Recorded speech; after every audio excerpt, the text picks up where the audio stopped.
മോട്ടറോളയുടെ Motorola razor 50 ultra എന്ന പുതിയൊരു foldable phone ഇപ്പം ഇന്ത്യൻ മാർക്കറ്റിൽ ലോഞ്ച് ചെയ്തിട്ടുണ്ട്. 1,00,000 രൂപ പ്രൈസ് റേഞ്ചിലാണ് ഈ ഫോൺ വരുന്നത്.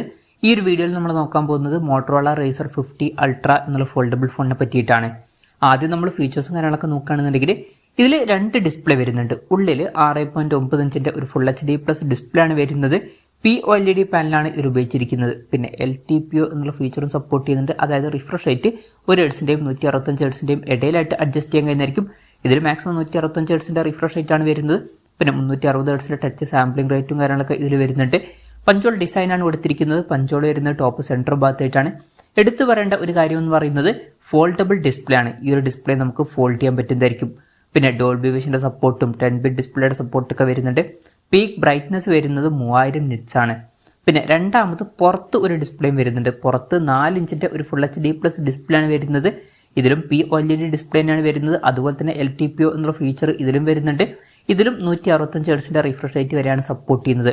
പിന്നെ ഈ ഒരു ഡിസ്പ്ലേയിലും 10-bit ഡിസ്പ്ലേ പോലുള്ള ഫീച്ചേഴ്സ് ഒക്കെ വരുന്നുണ്ട്. പിന്നെ ഈ ഒരു ഡിസ്പ്ലേയുടെ പീക്ക് ബ്രൈറ്റ്നസ് വരുന്നത് 2400 നിറ്റ്സ് ആണ്. ഈ ഒരു ഡിസ്പ്ലേയുടെ ഫ്രണ്ടിൽ ഗൊറില്ല ഗ്ലാസ് വിക്ടേഴ്സിന്റെ പ്രൊട്ടക്ഷൻ കൊടുത്തിട്ടുണ്ട്. അപ്പം ഈ ഒരു പുറത്തുള്ള ഡിസ്പ്ലേ എന്ന് പറയുന്നത് കമ്പാരിറ്റീവ്ലി അത്യാവശ്യം വലിയൊരു ഡിസ്പ്ലേ ആണ്. മറ്റ് ഫോൾഡബിൾ ഫോൺസ് ഒക്കെ വെച്ച് നോക്കുമ്പോൾ അത്യാവശ്യം വലിയൊരു ഡിസ്പ്ലേ തന്നെ ഇതിൽ പുറത്ത് വരുന്നുണ്ട്. അപ്പോൾ ഡിസ്പ്ലേ ഫീച്ചേഴ്സ് മൊത്തത്തിൽ നോക്കുകയാണെന്നുണ്ടെങ്കിൽ അത്യാവശ്യം നല്ല ഡിസ്പ്ലേ ഫീച്ചേഴ്സ് ഒക്കെ തന്നെ ഇതിൽ കൊടുത്തിട്ടുണ്ട്. വളരെ കൂടിയ ഒരു റിഫ്രഷ് റേറ്റും അതുപോലെ തന്നെ വലിയൊരു ഡിസ്പ്ലേ പുറത്തുമൊക്കെ വരുന്നുണ്ട്.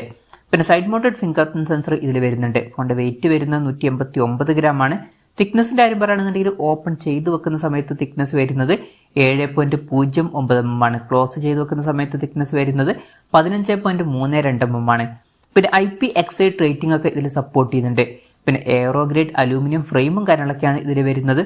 ഈ ഒരു ഫോണിന്റെ പീച്ച് ഫസ്റ്റ് അതുപോലെ തന്നെ മിഡ് നൈറ്റ് ബ്ലൂ പിന്നെ സ്പ്രിംഗ് ഗ്രീൻ എന്നീ കളർ വേരിയൻസ് ആണ് ഇപ്പോൾ ലോഞ്ച് ചെയ്തിരിക്കുന്നത്. ഇനി പ്രോസസറിന്റെ കാര്യത്തിലോട്ട് വരികയാണെന്നുണ്ടെങ്കിൽ സ്നാപ്ഡ്രാഗൺ 8s Gen 3 എന്ന പ്രോസസറാണ് ഈ ഫോണിൽ വരുന്നത്. ഇത് സ്നാപ്ഡ്രാഗൺ 8 Gen 3 എന്ന ഫ്ലാഗ്ഷിപ്പ് പ്രോസസറിന്റെ തൊട്ട് താഴെ വരുന്ന പ്രോസസറാണ്.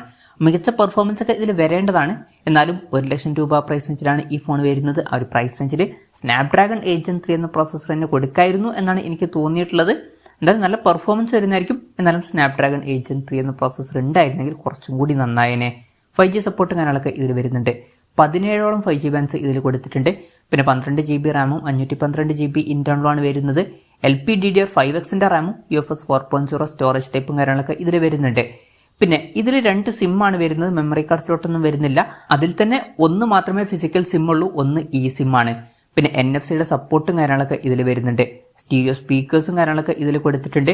ഡോൾബി അറ്റ്മോസിന്റെ സൗണ്ട് ഇതിൽ സപ്പോർട്ട് ചെയ്യുന്നുണ്ട്. 3.5 mm ഓഡിയോ ജാക്ക് ഈ ഫോണിൽ കൊടുത്തിട്ടില്ല. ആൻഡ്രോയിഡ് 14 ബേസ് ആയിട്ടുള്ള ഹെലോയു സോഫ്റ്റ്വെയർ ആണ് ഈ ഫോണിൽ വരുന്നത്. 3 കൊല്ലത്തെ OS അപ്ഡേറ്റും 4 കൊല്ലത്തെ സെക്യൂരിറ്റി അപ്ഡേറ്റ്സും കാര്യങ്ങളൊക്കെ ഇതിൽ ലഭിക്കുന്നതായിരിക്കും. ക്യാമറയുടെ കാര്യത്തിലോട്ട് വരികയാണെന്നുണ്ടെങ്കിൽ ഫോണിന്റെ പിന്നിൽ ഡ്യുവൽ ക്യാമറ സെറ്റപ്പ് ആണ് കൊടുത്തിരിക്കുന്നത്. 50 മെഗാ പിക്സലിന്റെ f1.79 അപ്പേഴ്സിൽ വരുന്ന മെയിൻ ക്യാമറ സെൻസറാണ് ഈ ഫോണിൽ വരുന്നത്. ഇതിൽ OSന്റെ സപ്പോർട്ടും കാര്യങ്ങളൊക്കെ വരുന്നുണ്ട്. പിന്നെ 50 മെഗാ പിക്സലിന്റെ f2.0 അപ്പേഴ്സിൽ വരുന്ന ഒരു ടെലിഫോട്ടോ ലെൻസ് കൊടുത്തിട്ടുണ്ട്. ഇതിൽ 2x ഒപ്റ്റിക്കൽ സൂം ഒക്കെ സപ്പോർട്ട് ചെയ്യുന്നുണ്ട്. അപ്പം അൾട്രാ വൈഡ് ആംഗിൾ ലെൻസ് വരുന്നില്ല. അത് ഇൻട്രസ്റ്റിംഗ് ആയിട്ടുള്ള ഒരു കാര്യമാണ്. പൊതുവേ ഫോണുകളിൽ രണ്ടാമത്തെ sensor ultra wide angle lens ആണ് വരാറ്. അത് കഴിഞ്ഞിട്ടാണ് ടെലിഫോട്ടോ ലെൻസ് ഉൾപ്പെടുത്താറ്. പക്ഷേ ഈ ഫോൺ അങ്ങനെയല്ല. അൾട്രാ വൈഡ് ആംഗിൾ ലെൻസ് ഒഴിവാക്കിയിട്ട് നേരെ ടെലിഫോട്ടോ ലെൻസ് ഉൾപ്പെടുത്തിയിട്ടുണ്ട്. പിന്നെ ഫ്രണ്ടിൽ 32 മെഗാ പിക്സൽ ഒരു സെൽഫി ക്യാമറയും കൊടുത്തിട്ടുണ്ട്. ഫോൾഡബിൾ ഫോൺ ആണ് എന്നുള്ള കാര്യം കൺസിഡർ ചെയ്യുമ്പോൾ ഓൺ പേപ്പർ അത്യാവശ്യം തിരക്കേടില്ലാത്ത ക്യാമറ സ്പെസിഫിക്കേഷൻ ഒക്കെ വരുന്നുണ്ട് എന്ന് തന്നെ പറയാവുന്നതാണ്. ബാറ്ററിയുടെ കാര്യത്തിൽ 4000 mAh ബാറ്ററി കൊടുത്തിട്ടുണ്ട്. ഫോൾഡബിൾ ഫോൺസിന്റെ കാര്യത്തിൽ ഇത് അത്യാവശ്യം തിരക്കേടില്ലാത്ത നല്ല ബാറ്ററി കപ്പാസിറ്റി ഒക്കെ തന്നെയാണ്. 45 വാട്ടിന്റെ ഫാസ്റ്റ് ചാർജിംഗ് സപ്പോർട്ട് ഇതിൽ വരുന്നുണ്ട്. ഫോണിന്റെ ബോക്സിൽ തന്നെ ചാർജറും വരുന്നുണ്ട്. ഇത് കൂടാതെ 15 വാട്ടിന്റെ വയർലെസ് ചാർജിംഗ് സപ്പോർട്ട് ഇതിൽ വരുന്നുണ്ട്. പിന്നെ Type-C ചാർജിംഗ് പോർട്ടും ഇതിൽ കൊടുത്തിട്ടുണ്ട്. അപ്പം അത്യാവശ്യം തിരക്കേടില്ലാത്ത നല്ല ബാറ്ററി സെറ്റപ്പ് ഒക്കെ ഇതിൽ വരുന്നുണ്ട് എന്ന് തന്നെ പറയാവുന്നതാണ്. അപ്പം ഇതൊക്കെയാണ് ഫീച്ചേഴ്സിനെ പറ്റി പറയാനുള്ള കാര്യങ്ങൾ. ഇനി വിലയുടെ കാര്യം പറയുകയാണെന്നുണ്ടെങ്കിൽ 12 GB റാം 512 GB ഇന്റേണൽ വെർഷന്റെ വില വരുന്നത് 99,999 രൂപയാണ്. ഇനീഷ്യലി ഈ ഒരു ഫോൺ മേടിക്കുകയാണെന്നുണ്ടെങ്കിൽ 5000 രൂപയുടെ ഓഫ് വരെ ലഭിക്കുന്നതായിരിക്കും. ഇത് കൂടാതെ ബാങ്ക് ഓഫേഴ്സും വരുന്നുണ്ട്. 5000 രൂപയുടെ വരെ ഓഫ് ബാങ്ക് ഓഫേഴ്സ് വഴി ലഭിക്കുന്നതായിരിക്കും. എന്തായാലും ഓവറോൾ നോക്കുകയാണെന്നുണ്ടെങ്കിൽ അത്യാവശ്യം നല്ല ഡിസ്പ്ലേ ഫീച്ചേഴ്സും തരക്കേടില്ലാത്ത പ്രോസസറും തരക്കേടില്ലാത്ത നല്ല ക്യാമറ സ്പെസിഫിക്കേഷനും തരക്കേടില്ലാത്ത ബാറ്ററി സെറ്റപ്പ് ഒക്കെ വരുന്നുണ്ട്. തരക്കേടില്ലാത്ത ഒരു ഫോൾഡബിൾ ഫോൺ ആണ് എന്ന് പറയാവുന്നതാണ്. എന്നാലും എനിക്ക് തോന്നിയിട്ടുള്ള ഒരു കാര്യം എന്താ വെച്ചാൽ സ്നാപ്ഡ്രാഗൺ 8 Gen 3 എന്ന പ്രോസസറും കൂടി കൊടുക്കായിരുന്നു. അതും കൂടി ഉണ്ടായിരുന്നെങ്കിൽ കുറച്ചും കൂടി നന്നായേനെ. എന്തായാലും ഈ ഒരു പ്രൈസ് റേഞ്ചിൽ ഫോൾഡബിൾ ഫോൺ നോക്കുകയാണെന്നുണ്ടെങ്കിൽ തരക്കേടില്ലാത്തൊരു ഓപ്ഷൻ ആണ് എന്ന് പറയാവുന്നതാണ്. പക്ഷെ വേറൊരു കാര്യം കൂടി ഉണ്ട്. ജൂലൈ 10-ന് സാംസങ് Z Flip 6 എന്ന ഫോൾഡബിൾ ഫോൺ ലോഞ്ച് ചെയ്യുന്നുണ്ട്. അതിൽ സ്നാപ്ഡ്രാഗൺ 8 Gen 3 എന്ന പ്രോസസ്സർ 1 ലക്ഷം രൂപ പ്രൈസ് റേഞ്ചിൽ വരികയാണെന്നുണ്ടെങ്കിൽ ഇതിന് നല്ലൊരു കോമ്പറ്റീഷനായിട്ട് മാറാൻ ചാൻസ് ഉണ്ട്.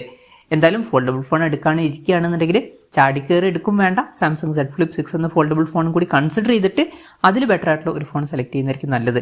എന്തായാലും ഈ ഒരു ഫോണിനെ പറ്റിയിട്ടുള്ള നിങ്ങളുടെ അഭിപ്രായം ജസ്റ്റ് ഒന്ന് കമന്റ് ചെയ്യുക.